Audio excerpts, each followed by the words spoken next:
काश मैं तुम्हारी मदद करता या काश मैं तुम्हारी मदद कर पाता, क्या दोनों सेम है? इस फ़र्क को डिफ़ाइन करने लगा हूँ। काश मैं वहाँ जाता, काश मैं वहाँ जा पाता, यानी कि एबिलिटी नहीं थी। काश मैं गाड़ी चलाता या काश मैं गाड़ी चला पाता, यानी कि चला पाता, यानी कि मेरे अंदर एबिलिटी होती गाड़ी चलाने की। क्या दोनों सेम है? फ़र्क को डिफाइन करूंगा। इंपॉर्टेंट टॉपिक है। अगर आपको मेरे पढ़ाने का तरीका पसंद आए तो आप मुझसे ऑनलाइन इंग्लिश लैंग्वेज कोर्स कर सकते हैं रीजनेबल फी पे कर कर। अगर आप पाकिस्तान में हैं, पाकिस्तान से बाहर किसी भी जगह से, टॉपिक बहुत इंपॉर्टेंट है। New series, new lectures define कर रहा हूँ, सारे लेक्चर देखें। एक एक टॉपिक आपके नॉलेज में इजाफा कर रहा है इंग्लिश के हवाले से। ये 2 माह से पिछले जो भी न्यू टॉपिक्स चल रहे हैं सारे मैंने पूरी समझ लें कि पूरी दुनिया से जो मुझे इंग्लिश के हवाले से कंटेंट नज़र आ रहा है वो मैं जमा कर रहा हूँ और उसको लेक्चर्स को डिफाइन कर रहा हूँ। ये किसी वेबसाइट पे, किसी बुक में जो डिफरेंट या यूनिक चीज़ नज़र आ रही है उसको डिफाइन कर रहा हूँ। ये लेक्चर्स लाजमी देखें। टॉपिक है आई विश आई कुड या आई विश आई वुड। क्या ठीक है, क्या गलत है, डिफाइन करूंगा। अगर मैं कहता हूं काश मैं तुम्हारी मदद कर पाता, यानी कि माजी की एबिलिटी की बात कर रहा हूं, पास्ट की एबिलिटी, मेरे अंदर ताकत होती, मैं ये काम कर पाता, जिसे आप कुड कहते हैं आम दूसरे लफ्जों में। आई कुड रन, मैं भाग सका, यानी कि माजी में मेरे अंदर एबिलिटी थी भागने की तो मैं भाग सका। अगर आप माजी में किसी एबिलिटी को रो रहे हैं कि काश मैं वो काम कर पाता, काश मैं तुम्हारी मदद कर पाता, तो वहां पर आप कहेंगे I wish I could help you.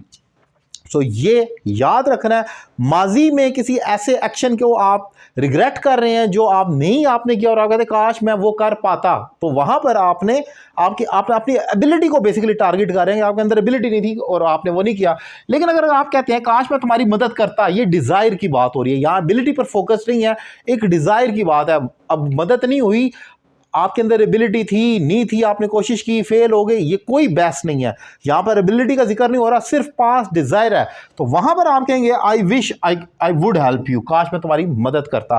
और एग्जांपल देखें, I wish I could come, काश मैं आ पाता, यानी कि अंदर मेरे पास गाड़ी नहीं थी, मेरे पास कोई जरिया ही नहीं था आने के लिए, बाइक नहीं था, कार नहीं थी, मतलब जहाज नहीं था, कुछ भी नहीं था आने के लिए। तो मैं वहां पर कह रहा हूं कि काश मैं आ पाता, I wish I could come, यानी कि एबिलिटी का मैं रोना रो रहा हूं, मेरे अंदर एबिलिटी नहीं थी, ताकत नहीं थी। लेकिन अगर मैं कहता हूं I wish I would come, काश मैं आता, मतलब काश मैं आता, मैं भी बड़ा एंजॉय करता, सब लोगों ने किया, मैं यहां पर अपनी एबिलिटी को फोकस नहीं कर रहा, मैं अपने ताकत को नहीं रो रहा हूं कि मेरे अंदर ये रिसोर्स। कुछ लोगों की हमेशा से मैं एक चीज़ याद आ गई इससे रिलेटेड, कुछ लोगों को आप किसी भी पार्टी में, फंक्शन में, किसी बर्थडे पर, किसी शादी पर, किसी भी इवेंट पे बुलाएं तो उनका रोना ही रहता है। वो कहते हैं नहीं हमारा ये मसला था इसलिए हम नहीं आ सके, हम इस वजह से नहीं आ सके। तो ये एग्जैक्टली वही चीज़ है, I wish I could come. अब वो जो लोग हैं जो रोते रहते हैं कि काश मैं आ पाता, यानी कि उनका रोना ही था, कोई मसला था, कोई बीमारी थी, उनके पास कपड़े नहीं थे, कुछ भी नहीं थे, तो वहां पर आप कहते हैं I wish I could come, काश मैं आ पाता लेकिन नहीं आ सका। लेकिन ये जो चीज़ है I wish I would come, ये एक पास डिज़ायर को शो कर रहा है कि आप एक ख्वाहिश का इजहार कर रहे हैं कि बड़ा मज़ा आता लेकिन काश मैं आता वहां तो मैं भी आपके साथ एंजॉय करता। यहां पर आप अपने आने को नहीं रो रहे बल्कि इवेंट को मिस कर रहे हैं और आप कह रहे हैं काश मैं आता। तो यहां पर ये फर्क है, ये पास डिज़ायर है। दोनों का डिफरेंस बहुत इंपॉर्टेंट है। अगर फिर भी कंफ्यूज होते हैं तो थोड़ा सा उर्दू से की मदद भी ले सकते हैं। काश मैं आपकी मदद कर पाता या करता, ये फ़र्क देख लें। कर पाता जब कहेगा तो वहां पर कुड आएगा, करता कहेगा तो वहां पर वुड आएगा। Simple is that. एक एग्जाम्पल आपके लिए छोड़कर जा रहा हूं, काश मैं CSS पास कर पाता, इसकी क्या इंग्लिश होगी? काश मैं CSS एग्जाम पास कर पाता, इसकी क्या इंग्लिश होगी? कमेंट बॉक्स में लिखें और ऑनलाइन क्लासेस के लिए नंबर आपकी स्क्रीन पर मौजूद है। लेक्चर कैसा लगा अपनी राय का इजहार जरूर करें। Thank you very much.